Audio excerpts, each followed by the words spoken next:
mesa. Celas e Francisco Nunes, obrigado pela vossa presença e disponibilidade mostrada, numa altura em que já estão com muito prazer, portanto, seguramente algo que está a fazer outros locais que nós temos. Também cumprimentar a engenheira Catarina, aproveitar ela também, obrigado pela sua presença, o engenheiro António muito rapidamente dizer-vos que a Câmara Municipal de São, e depois no plano da sala, leva a efeito esta sessão, inserida naquilo que tem sido a nossa estratégia de dinamizar as nossas chuveiras mais importantes. Já fizemos isto com o mel, com os vinhos, com o azeite e agora com os vinhos. Pensamos que é uma forma que encontramos prática de ser a todos vocês que estão também preocupados com os chuveiros. O nosso Conselho tem potencial nesta matéria que é importante continuar para fazermos melhor e fazermos mais competitivos para vocês também se sintam melhor. Não temos pretensão de ensinar nada, mas pelo menos temos uma obrigação de disponibilizar conhecimento para que vocês se entender, possam melhorar aquilo que fazem. A vida é feita de aprendizagens constantes e é isso também que temos que fazer. Por fim, dizer que a Câmara Municipal de São irá a muito breve prazo começar a disponibilizar serviços. Bom, agora está. Eu falo alto, mas. Não estava aqui, eu estava. Estava eu a dizer que a Câmara Municipal de Mação irá, a breve prazo, também começar a disponibilizar serviços de análise na área do vinho. Iremos ver onde e como e em que condições, mas depois nós iremos conversar convosco, nomeadamente o Dr. Fernando Monteiro e o Engenheiro António Louro, que serão as pessoas que irão mais perto ligar convosco em tudo que se relaciona com esta matéria. Para terminar, faço votos que possam aproveitar aquilo que aqui vos for dito e, uma vez mais, obrigado pela vossa presença. É sempre estimulante ver uma sala cheia de maceienses preocupados com estas coisas. É muito emocionante. Muito obrigado pela vossa presença e vou ouvir a palavra. Muito obrigado.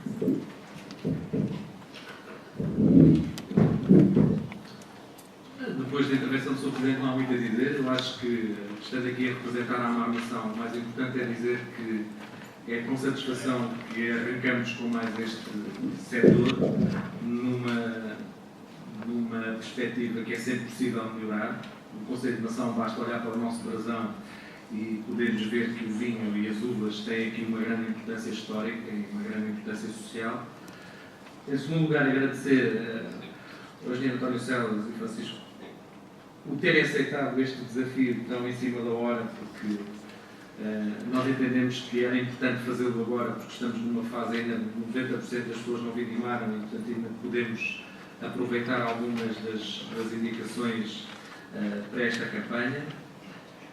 Fazer votos que as coisas corram bem e que esperemos que este processo possa ir continuando ao longo do tempo e aproveitando outras fases do processo da produção das uvas e do vinho.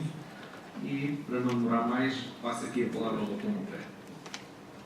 E agradecer a todos por terem aceitado este desafio. Muito boa tarde. Eu ainda vou ser mais breve, porque não vieram cá para ouvir falar a mim, que eu alguns devem estar fora para ouvir falar antes.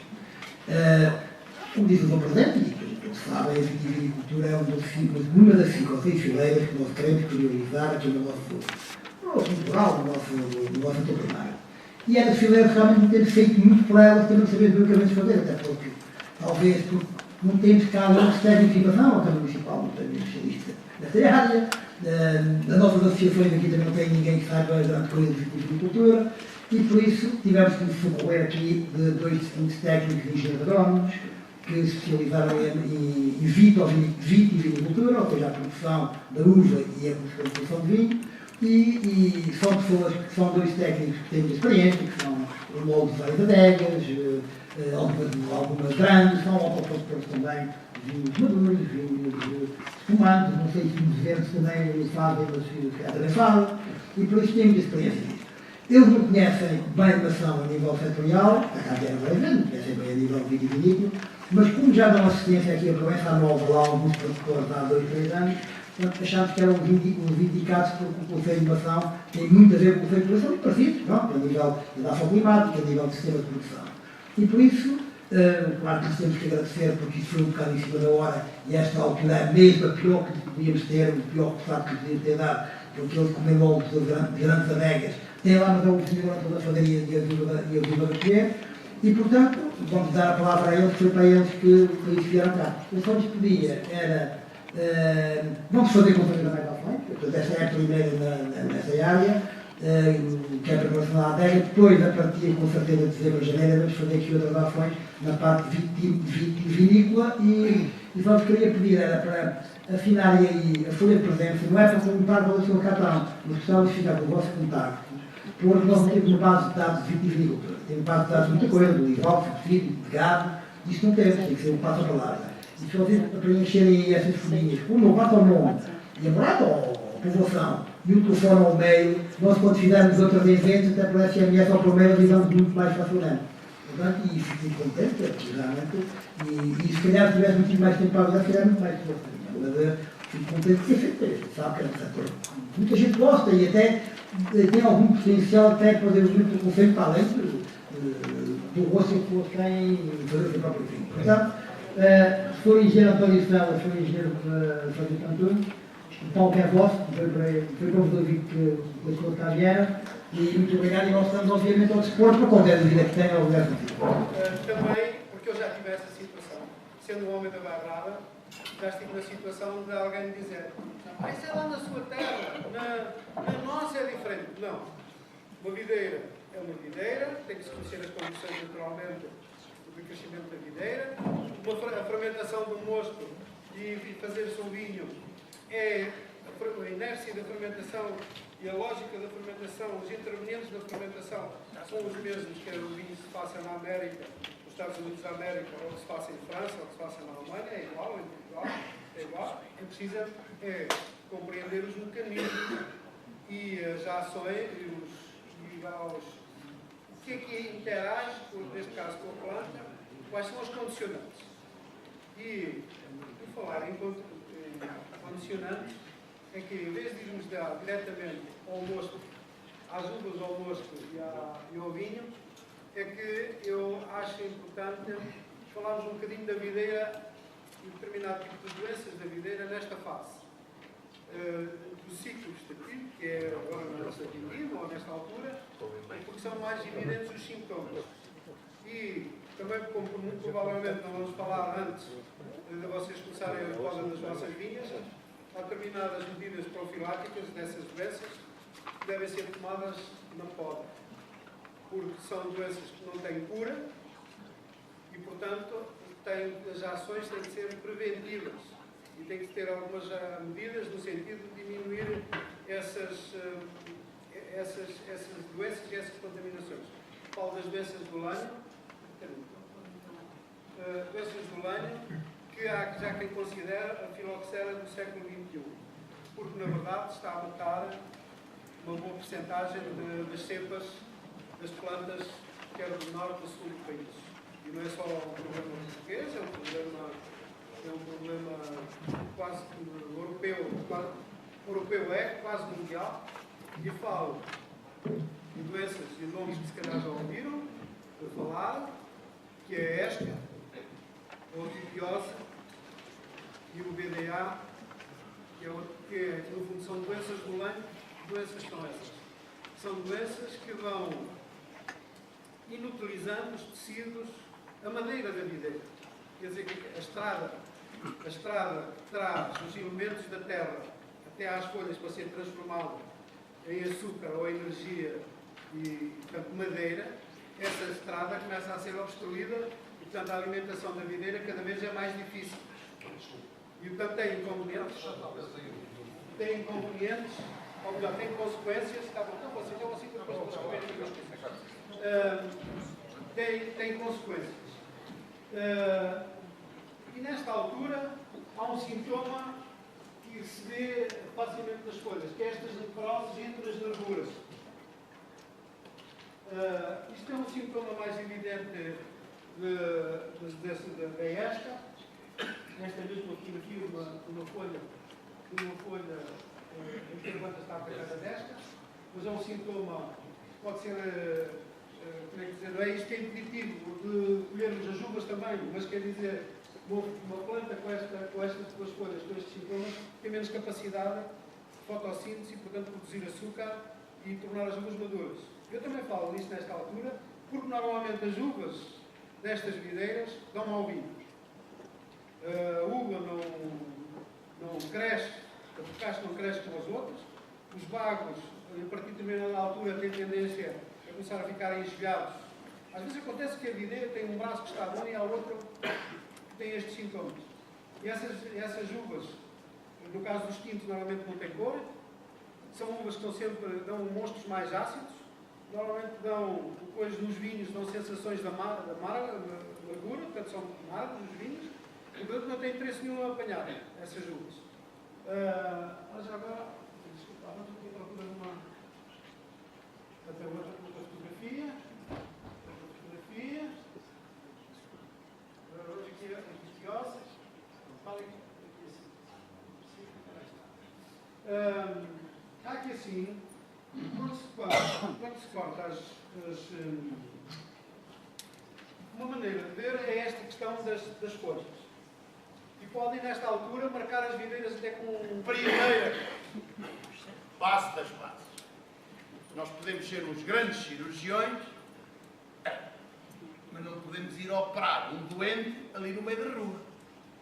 Andam ali as galinhas, anda o cão, passou 2 gatos, mais uma vaca, um automóvel, 2 caminhonetes. As coisas estão sujas.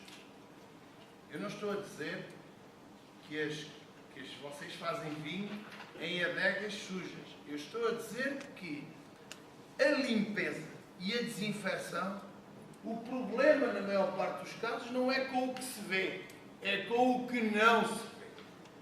E o que não se vê é, normalmente, uma das grandes causas dos problemas. Bem, portanto, a primeira coisa que as pessoas têm que fazer antes de fazer o vinho, uma semana antes de começar a pensar em fazer o vinho, é agarrar na adega, agarrar nos materiais e desinfetar. E vou-vos dizer uma coisa, sou um bocadinho difícil de convencer nessas coisas, sobretudo em coisas que não vejo, tenho uma dificuldade do que o Celas, por exemplo, é um tipo que desenha muito bem. Diz-me assim, não estás a ver isto? Assim, não, fazem o boneco que eu não consigo ver. Coisas que eu não vejo, tenho um bocadinho de dificuldade de as entender. Mas que as há, não é? E nós sabemos, tecnicamente, que há. E os mais perigosos são realmente as que não sabemos. Portanto, há que lavar primeiro e depois há que desinfetar. E hoje, ouça, há N empresas que vendem os produtos para lavar e para desinfetar. Há que verificar tudo, para não haver surpresas. Isso chama-se preparar. Paralelamente, fazer o controle de maturação. A vindima não se faz... Vocês desculpem lá, mas eu sou muito pão queijo. A vindima não se faz quando a gente quer. A vindima faz quando tem que ser. Quando tem que ser, é agora, amanhã, é depois da amanhã. Está bem, vocês dizem, mas se estiver maduro no sábado, tem que vindimar no domingo. Não, mas prepara para vindimar na segunda. Agora, não pode depois agora na segunda não dá jeito. No outro sábado, depois também tenho uma coisa, depois é a abertura da caça, agora não dá. Daqui a 3 semanas, pronto. E os problemas aparecem naturalmente. Portanto, o controle de maturação é aquilo que vos diz, é agora. Evidentemente vocês dizem, está bem, mas então o controle de maturação é a Bíblia. Não é a Bíblia, mas ajuda muito. Evidentemente vocês olham depois para uma previsão de tempo. E vai chover durante 15 dias, torrencialmente, como eu costumo dizer, eu não gosto de dizer isto, mas pronto, mas reconheço, mais vale apanhar um bocadinho verde do que totalmente podre, não é? Portanto, depois há o mal menor, mas é o bom senso. Mas há que fazer esse controle de maturação, só para vocês terem uma ideia. Por exemplo, eu estou a fazer vinho no Douro agora, estou a fazer 2 controles de maturação de 50 parcelas 2 vezes por semana. Prosa hidroalcoólica ou só com água, é de 6%, a 15%, depende. Há várias variantes. Quanto é que se põe? Bom senso. As as uvas estão sãs, é no princípio da vindima, pode-se pôr um pouco menos. Tem lá 30 miligramas por litro. Numa solução sulfurosa, por exemplo, a 6%, isso quer dizer, normalmente, 0,5 mililitros por cada litro de mosto. Ok? Ou seja, meio litro de solução por cada mililitro. Desinfetar. Mas o que é importante é, como ele está a dizer, elas não morrem. A bicharada má, não é? Que está. Ouça, quando vocês agarram num barco, vão agora à vinha, agarram num barco, tem aquela películazinha, parece uma poeirazinha ali à superfície. Se vocês vissem aquilo ao microscópio, o que é que um barco tem porozinhos. E à beira desses poros estão leveduras e bactérias. O que é isso? Quando vocês esmagam e não põem lá nada, 2 ou 3 dias depois, se for no princípio da vindima, vocês têm a adega fria, etc. Aqui leva 2 ou 3 ou 4 dias para arrancar. Se depois já lá tiverem mais vinho a ferver, aquilo é. Chega lá, espremem as uvas, de manhã chegam lá, já está a ferver. É que é o pH.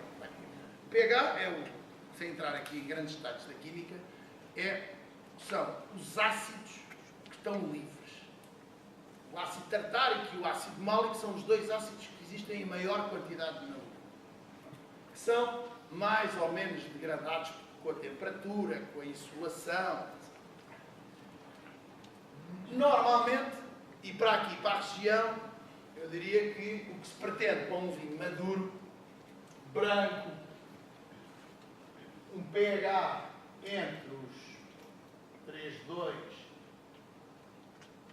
3,3, que é para o vinho estar, ter frescura, ter acidez, se for beber o vinho ser agradável. E no vinho tinto, eu diria, entre os 3,6 e os 3,7. Eu diria que esta barreira é uma barreira agradável. Agradável e confortável. A 20 graus de temperatura, o meu vinho fica a cheirar, um bocadinho, a morangos, ok? Ou a framboesas. E essa mesma levedura, se eu puser o mosto a fermentar a 14 graus, fica o vinho a cheirar com notas que lembram maracujá ou banana. Só para vocês entenderem isto. As leveduras hoje estão tão purificadas que nós podemos usar leveduras para ter um vinho mais frutado, mais dentro de uma gama aromática ou mais dentro de outra gama aromática. Evidentemente vocês dizem-me assim, está bem, mas eu não tenho maneira de controlar a temperatura. Eu só vos estou a dizer é isto. Estes bichinhos estão de tal maneira selecionados que nós hoje temos ferramentas para fazer diferentes tipos de vinho. Agora, não deixem que o processo decorra à vontade dos bichinhos. São vocês que mandam. E para isso é necessário saber perfeitamente o que se está a fazer, controlar e dominar todo o mosto. Ou um mosto de uma... O ideal é que vocês, por exemplo, vocês dizem assim, tenho aquela parcela ali que tem 16 graus. Mas para isso é preciso fazer um controle de maturação. Eu tenho aquela parcela ali que tem 16 graus. E tenho esta aqui que tem 11. O ideal não é apanhar a 16 e pôr água e esperar que a de 11 chegue aos 16 e pôr mais água. O ideal é agarrar a 16 e apanhar um bocado da de 11 e misturar uma com a outra e baixar naturalmente o grau. Isto é o ideal. O ideal também é não deixar aquela chegar aos 16. É apanhar duas coisas que vocês querem, que são importantes. Coisa número 1.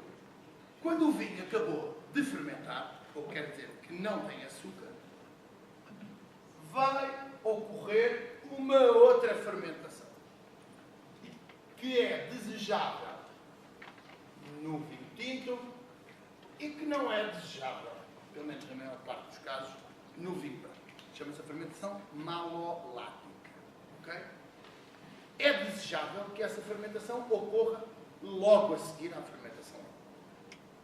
Isto considerando que a fermentação acabou, ou seja, que não há açúcar.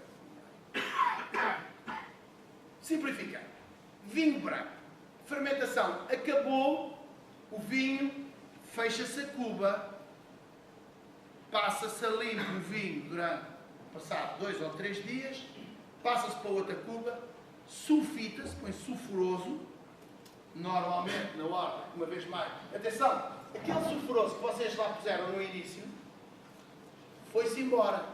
Aquilo serviu só para desinfetar. Durante a fermentação, até antes da fermentação, já não está. Ok? Bem, quando vocês chegam ao final da fermentação, não há sulfuroso. Há que desinfetar, outra vez, para não vir lá nenhum bicho mau e vir comer aquilo, estragar aquilo. Portanto, sulfuroso. E passar o vinho limpo. Portanto, o vinho acabou de fermentar, sulfita-se, passado 2 ou 3 dias, passa o vinho limpo, para tirar a borra que possa estar no fundo.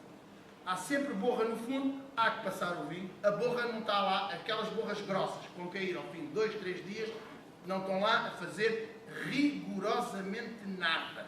Zero. Passar o vinho limpo. Isto não é optativo. Agora é assim que vamos ter a fermentação malolática. E o ácido málico é o composto mais instável. É aquilo que é... Epá, quando chegar lá uma bactéria, agarra-se aquilo e come tudo. E transforma em ácido. O que é que vocês têm de fazer nesta fase? Se agarraram, desencubar. Vamos imaginar que vocês desencubaram o vinho. Regra número 1. O vinho tem que ir, vai para uma cuba, dá 2 ou 3 dias quietinho lá na cuba, e passados esses 2 ou 3 dias, vocês vão passar o vinho limpo. Isto é para quem deixa disso. Agora vamos passar o vinho limpo outra vez. Vamos passar o vinho limpo. Vamos tirar as borras grossas que caíram. Vocês, quando o vinho está a ferver, vocês tiraram lá um copo, o vinho não está limpo, está turvo. Tem lá muita coisa, vocês andaram lá a pisar as películas e não sei o quê, a extrair coisas das películas. Isso vai criar borra. Essa borra mais grosseira tem que sair fora. Portanto, quando a fermentação alcoólica acabou, aquilo sedimentou. Vocês agarram no vinho, desencubaram, pá limpo. Passado 2 ou 3 dias, tiram de cima da borra. Limpam a borra, lavam a cuba, põem lá o vinho outra vez. Problema. Vocês tinham a cuba cheia. Epá, lá tiraram uma borra, que está aqui no fundo. Grande chatice. Então, aqui a borra no fundo. Lá tiraram a borra, o vinho estava por aqui. Epá, agora ficou por aqui. Negativo. Negativo. Não, senhor, não pode ser. Agora, como é que eu vou testar o vinho? Vai a outra cuba, tem uma cuba sempre cheia. Tem que testar o vinho. Então, como é que eu vou testar o vinho? Eu tenho lá um bocadinho. Igualzinho ao outro. Olha, eu tenho 2 filhas gêmeas e são diferentes. Uma é loira, a outra é morena. E são irmãs. E são gêmeas. O meu irmão é um tipo mais baixo do que eu e gordo. Portanto, não há cá gêmeos, nem irmãos, nem da mesma vinha, nem primos afastados, nem nada. Quando os meus amigos vão agarrar num vinho para testar outro, tem que analisar os 2 primeiro. Para ver se estão bons, se são iguais, se não há problemas. Normalmente, os artistas morrem aqui. É igualzinho. Igualzinho. Ó, Catarina, quantos vinhos é que aparecem lá do pote e do não sei o quê? Portanto, há que analisar primeiro antes de misturar. Agora, esta regra é básica. Esta cuba tem que ficar atestada. Tem que estar atestada. Não pode haver oxigênio. Se houver, a partir do momento em que acabou a fermentação, o vosso inimigo público número 1 chama-se ar. Oxigênio. Ok? Portanto, vocês têm que ter o vinho atestado. E depois vão ter que controlar essa fermentação. Evidentemente, é mais complicado. Tem que recorrer a um apoio de um laboratório para fazer essa análise. É uma análise que seja cara, mas é uma análise que é muito importante ser feita. Portanto, o que vocês vão ter que fazer é analisar o vinho até que alguém vos diga A fermentação malolática já ocorreu. Mas é preciso acompanhar. Não pode ser, vocês um dia dizer assim, deixa-me lá ver se aquilo já aconteceu. Não. Tem que se acompanhar. Normalmente, de 15 em 15 dias, faz-se uma análise. Quando aquilo começa a baixar, acompanha-se, deixa-se passar mais 2 ou 3 dias e torna-se a ver. E quando se tornar a ver e se tiver acabado, o mesmo procedimento que no vinho branco. Sulfuroso, passar a limpo outra vez para tirar as borras que se sedimentaram e aí guardá-lo. Eu diria que aqui acaba mais ou menos o processo de vinificação.